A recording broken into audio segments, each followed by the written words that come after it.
So on the retreat last week, I ended the last talk by making a mistake. I recited a couple of haikus. That was my big mistake. I never thought it would be a mistake to recite haiku, but now I know. The haikus were by Issa, who's like my favorite haikuist.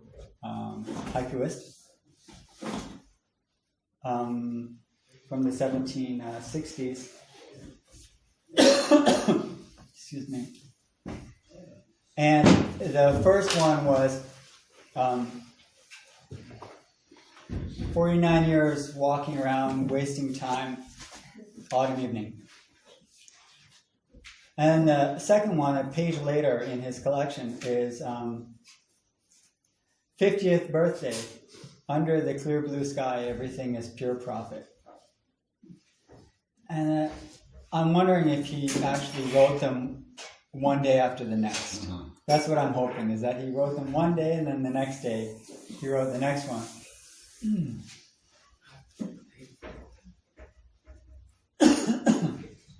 then I just mentioned that, I'm making that transition myself this week. And lo and behold,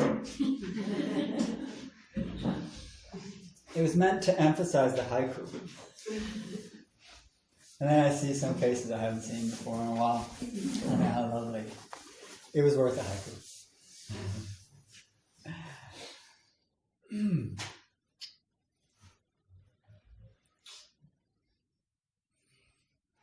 Someone came just earlier tonight and said it was his first time meditating. Wherever you are, if you have a question about meditation, feel free to ask. Or did you escape? Yeah. If you have a question, feel free to ask. Now or later, whenever you like.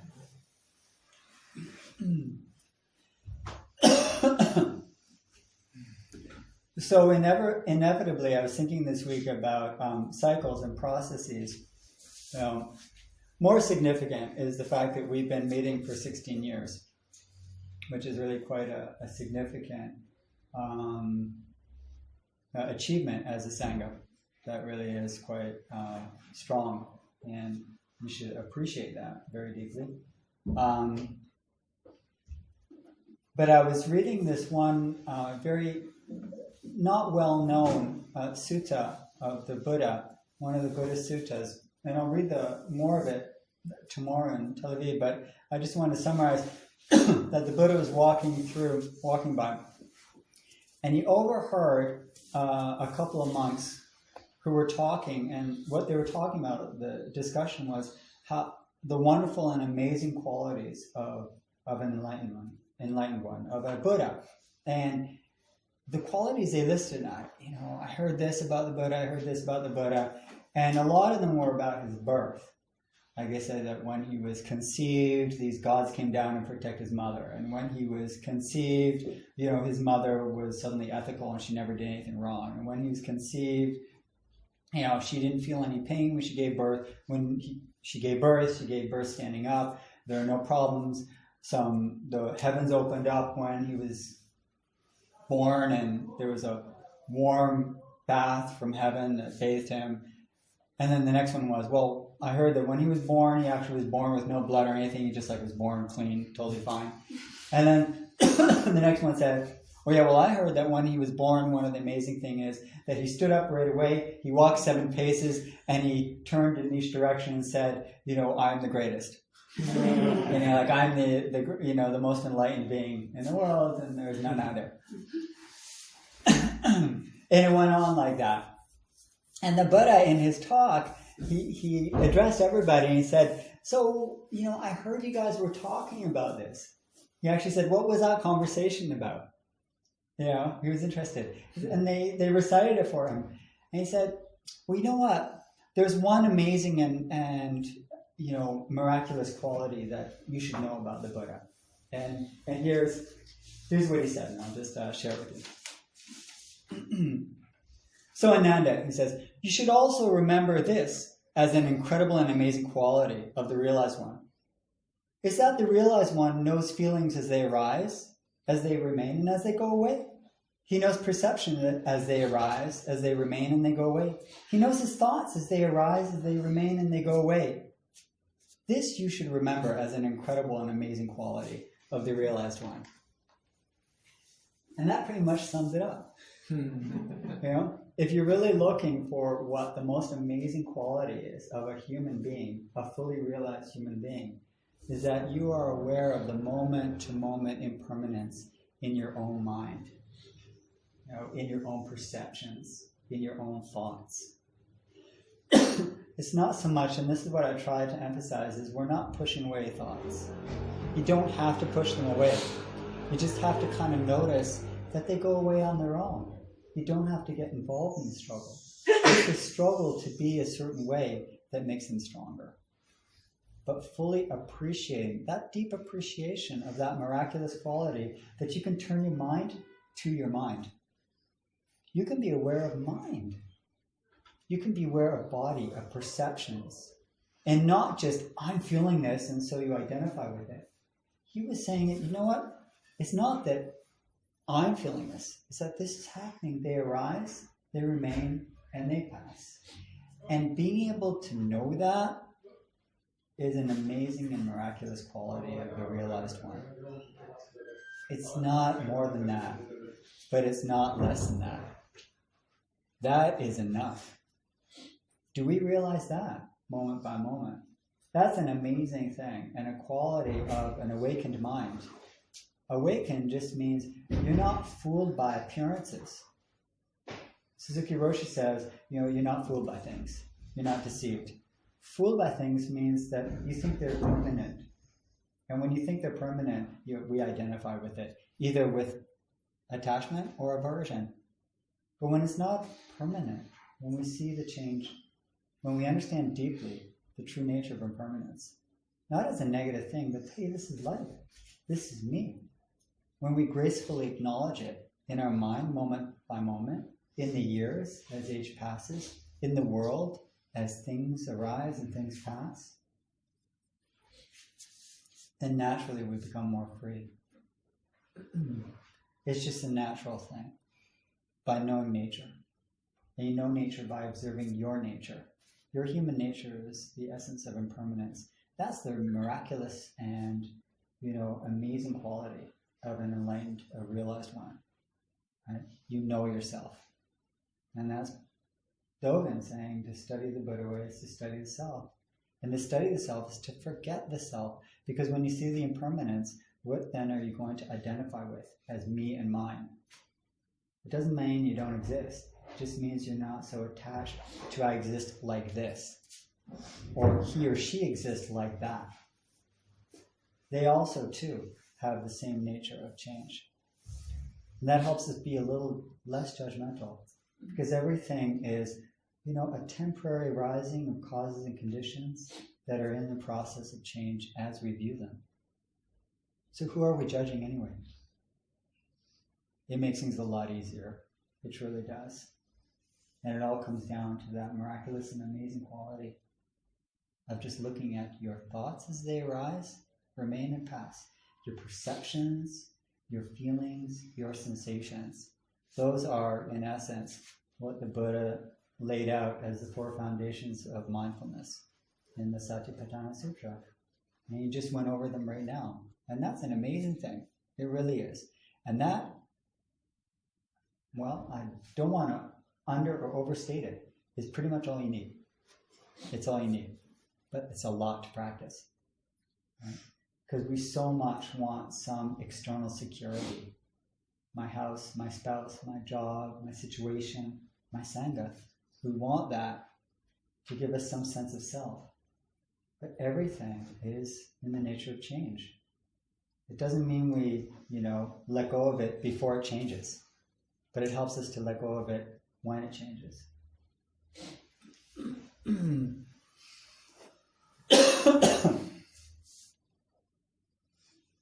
So there's a koan I'd like to share with you that's related to this.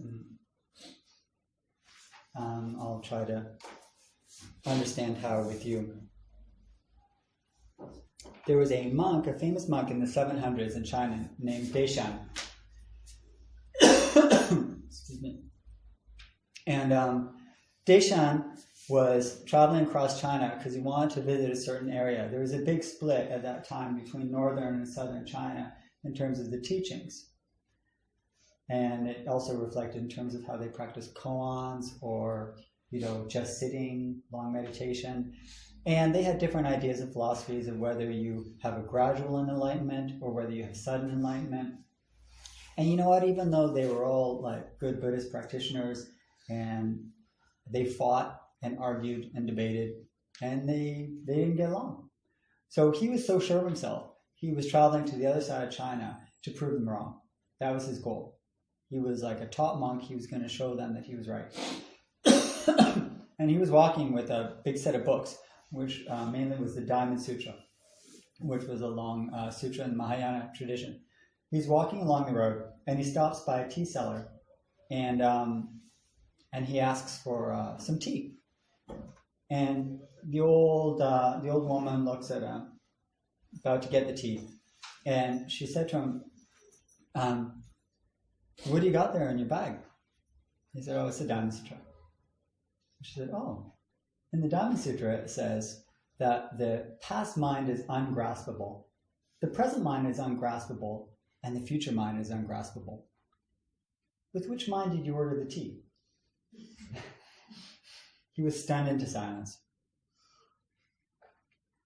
Only in these stories could you have a tea seller who suddenly, teaches you the heart of the Dharma by chance. So he says, "Is there a master I can learn from around here?" That was his response. Who can I learn from around here? He gave up his hope of trying to change anybody. He realized he was starting over. And she said, "Oh yeah, there's a monastery up the road about 2 kilometers. Just continue." So he went and continued. And he studied under a master named Longtan for a long time.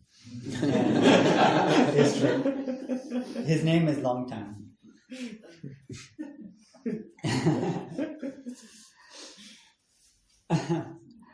And he kept Longtan up, and he asked for instruction until nighttime. He wanted to get more and more and more. He was really eager. And Longtan finally said to him, "The night is late. Why don't you go to bed already?" Like common sense. Right? Deshan thanked him, made his bows, and raised the door to leave. It was a curtain door. Seeing how dark the night was, he turned back and he said, "It's totally black outside. It's pitch black outside." Longtan lit a candle and handed it to Dongshan. He said, "Here you go." Dongshan reached for it, and just as he touched it, Longtan blew it out, and it was totally dark again. At that, it says, of course, Deshan had a deep realization and made a vow. And Longtan asked him, "So, what have you realized?"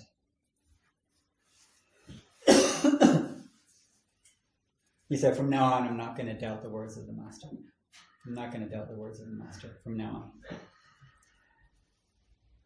That was the end of the koan. And the commentary goes like this. He shone with the light of his knowledge. It was a beautiful, wonderful thing, really. Also beautiful is how much farther it is possible to see in the dark. Also beautiful is how much farther it is possible to see in the dark.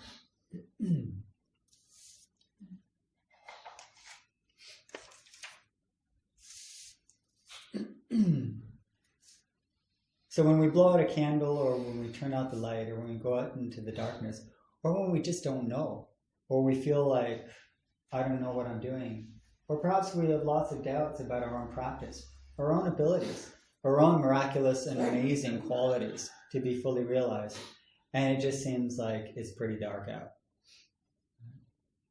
In that darkness, this koan is reminding us, you might see even farther. You might see even farther.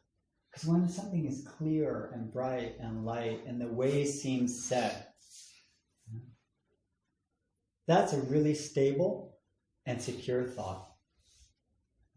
But it's unbending. It's unbending. Sometimes, strangely, we can have too much clarity. We can have too much clarity because that clarity makes us very sure of ourselves. So in this darkness, we're reminded that perhaps it's the darkness that connects us. The darkness of not knowing, the not knowing mind, the unknowing of some of those light thoughts that we live by, that bright light that we live by. It's glaring sometimes, it hurts your eyes.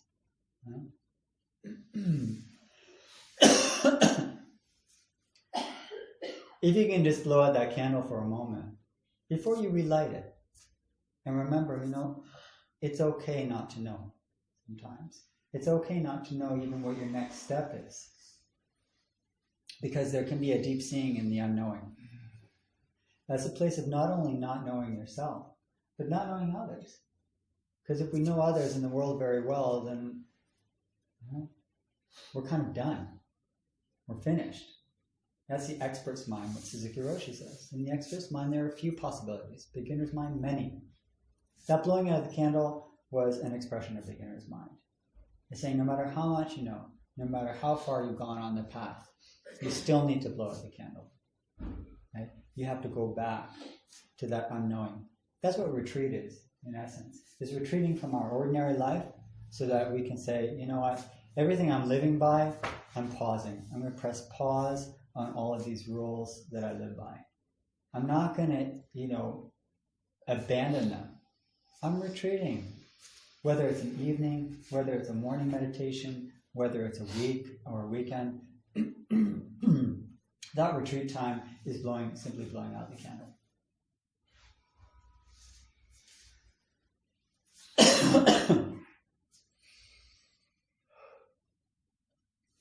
So finally, I did bring a poem, because that's what I do. And it's a poem I just discovered recently, and I'd like to share it with you. I know it's kind of odd, but it's related to the blowing of the candle. It's by Mary Oliver. It's called When Death Comes.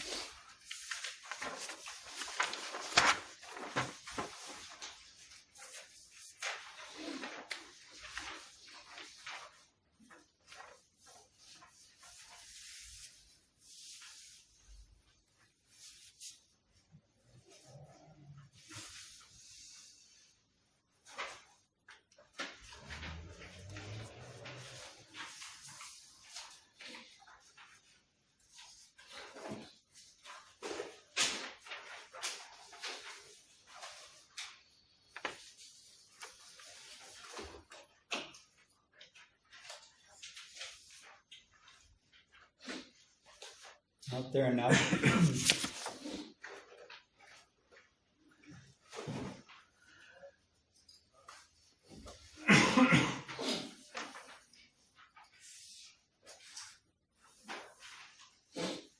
Okay, when death comes. When death comes, like the hungry bear in autumn, when death comes and takes all the bright coins from his purse to buy me and snaps that purse shut.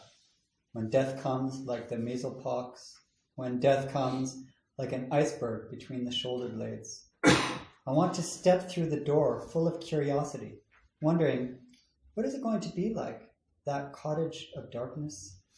And therefore, I look upon everything as a brotherhood and a sisterhood. And I look upon time as no more than an idea, and I consider eternity as another possibility.